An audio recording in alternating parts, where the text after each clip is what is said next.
viendront jusqu'à moi. Et celui qui vient à moi, je ne vais pas le jeter dehors, car je suis descendu du ciel pour faire non pas ma volonté, mais la volonté de celui qui m'a envoyé.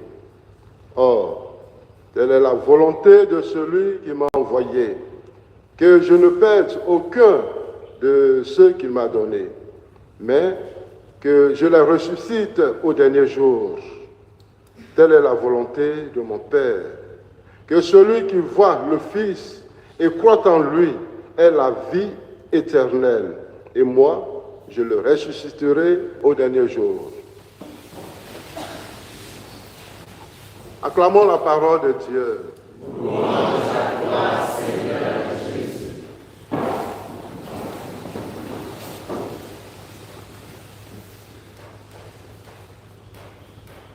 Hier, dans l'évangile que nous avons écouté de Saint Jean, Jean nous a appris les nouveaux noms du Christ, qui sont des noms donnés à la différence des autres évangéliques, tels que Marc, Luc et Matthieu. Ils appellent Jésus directement Fils de Dieu, enfant de la Vierge Marie, Christ, Jésus, Sauveur, ainsi de suite. Mais Jean, lui, il est dans une autre compréhension. Jésus est le chemin, la vérité, la vie. En même temps qu'il nous décline ses identités, il rentre dans une autre compréhension. Jésus est l'unique médiateur. C'est par lui que nous pouvons atteindre le Père. Après lui, c'est zéro. Ce matin, il nous apprend que Jésus est le pain de la vie. C'est un autre nouveau nom, une identité du Christ. Jésus est pain de vie. Mais ce discours de Jean doit nous interpeller.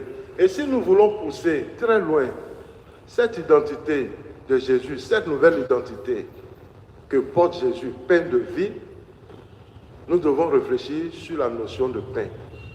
Dans la tradition juive, un juif ne peut pas manger sans le pain. Et donc le pain fait partie de sa tradition. C'est la valeur même de sa tradition. Et donc du coup, en faisant porter ce nom à Jésus, Jésus rentre dans la tradition juive.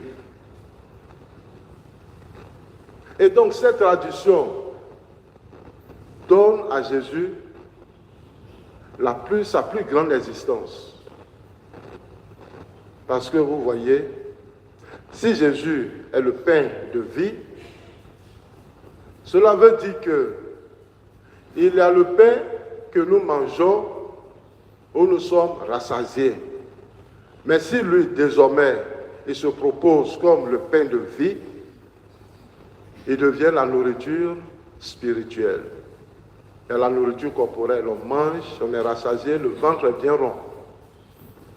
Mais lui, quand on le mange, le ventre n'est pas rond. Mais il vient pour nourrir notre âme. Il vient pour que notre âme soit assoupie, que nous soyons en paix avec lui, que nous soyons guéris avec lui. Voici la nourriture. C'est pour ça qu'il dit, descend du ciel. Celui qui mange de ce pain-là, il vivra toujours. Il n'aura plus faim, il n'aura plus soif. Que devons-nous rechercher? La nourriture corporelle ou la nourriture spirituelle? Celle qui demeure toujours, que porte le nom de Jésus. Nous aussi, dans notre tradition, nous avons des valeurs.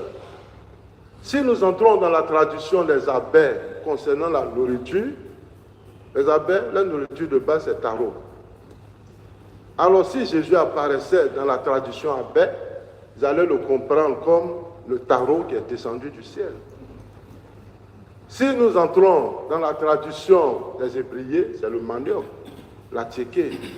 On pourra comprendre Jésus comme la tchéké qui est descendu du ciel. Et chaque tradition a sa nourriture de base. Mais ce qui importe, c'est ce qui peut nous rassasier pour toute notre vie, pour ressusciter avec celui qui est l'auteur de la vie. Amen. Amen.